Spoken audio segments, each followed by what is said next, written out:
Edificios con cero emisiones de carbono. Esta expresión está de moda desde hace varios años. ¿Pero qué significa realmente? En primer lugar, todos estamos familiarizados con el término edificio.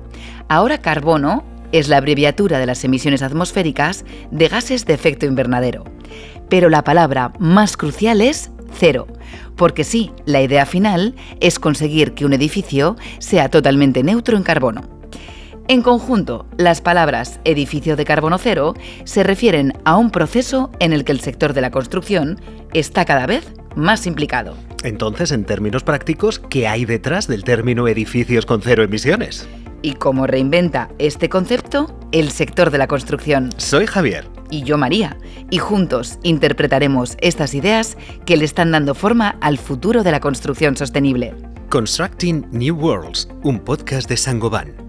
Detrás de palabras, soluciones e innovaciones para un futuro sostenible.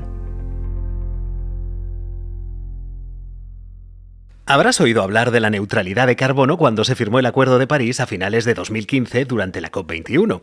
Ante la crisis climática, muchos países se comprometieron a lograr la neutralidad de carbono para 2050 en todos los sectores, incluida la construcción, que por sí sola representa el 38% de las emisiones mundiales. Hoy en día, cuando se trata de tomar medidas contra el cambio climático, pensamos cada vez más en términos de emisiones de CO2. Esto es así en todos los ámbitos. En el caso de los edificios, todo el mundo es cada vez más consciente de las emisiones de carbono e intenta reducirlas al máximo. Para ello, hagamos una lista de todos los pasos que habrá que dar para rehabilitar o construir. Método de construcción, producción de materiales, transporte hasta la obra, instalación, tiempo en la obra, cómo se gestionan los materiales al final de su ciclo de vida, absolutamente todo. En el caso de un edificio net zero, todo lo que ocurre en la obra también ha de ser net zero. ¿Net Zero? Está surgiendo una nueva forma de calcular la huella de carbono real de cada edificio, denominada evaluación del ciclo de vida.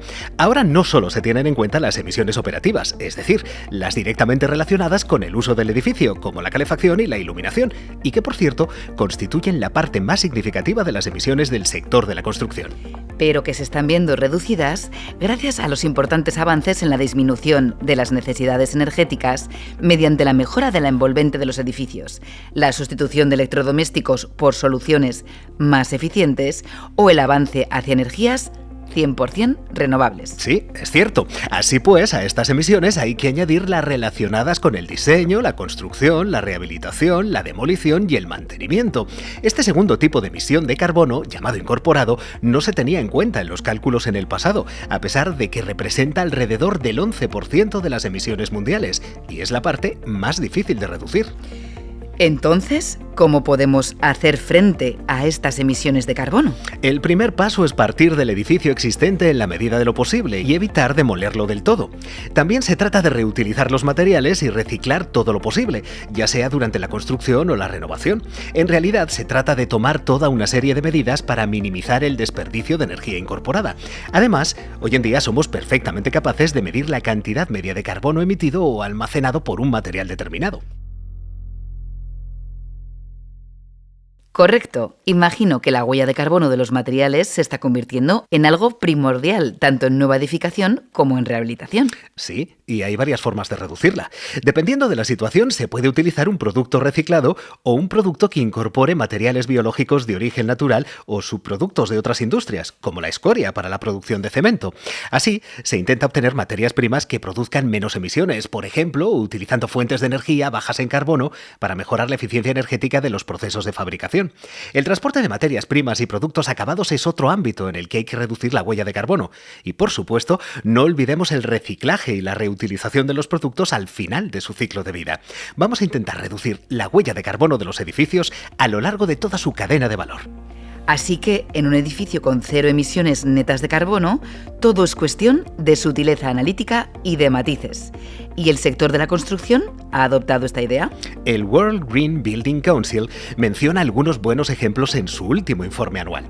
Entre otros, está la empresa canadiense Nexi, que ha perfeccionado una alternativa sostenible al hormigón convencional que reduce prácticamente a cero los residuos de la construcción y también acorta el tiempo de construcción in situ. ¿Es más caro construir edificios net zero? No necesariamente cuesta más utilizar materiales de origen biológico o reciclados. Además, es posible reducir la huella de carbono de un edificio desde el primer momento en que se diseña, influyendo así favorablemente en los costes. Por ejemplo, imaginando un diseño ligero o compacto que optimice la superficie del edificio en comparación con el volumen necesario para calentarlo. Detrás del proceso de construcción con cero emisiones de carbono, cada país tiene sus propias herramientas reguladoras y obligaciones legales, sus propias etiquetas y sus certificaciones. Pero lo que es seguro es que este proceso hace que el camino hacia la verdadera neutralidad en carbono sea más auténtico y más alcanzable. Los compromisos adquiridos por las áreas metropolitanas y las empresas constructoras de todo el mundo aún deben plasmarse en la realidad. Los nuevos proyectos de edificios a partir de 2030 deberán construirse de manera que no se emita carbono durante su utilización. En cuanto a los edificios restantes, tienen hasta 2050 para adaptarse. Para lograr este objetivo, hoy se trabaja conjuntamente para imaginar desde el primer día cómo los edificios podrían cambiar de uso y ser deconstruidos en el futuro.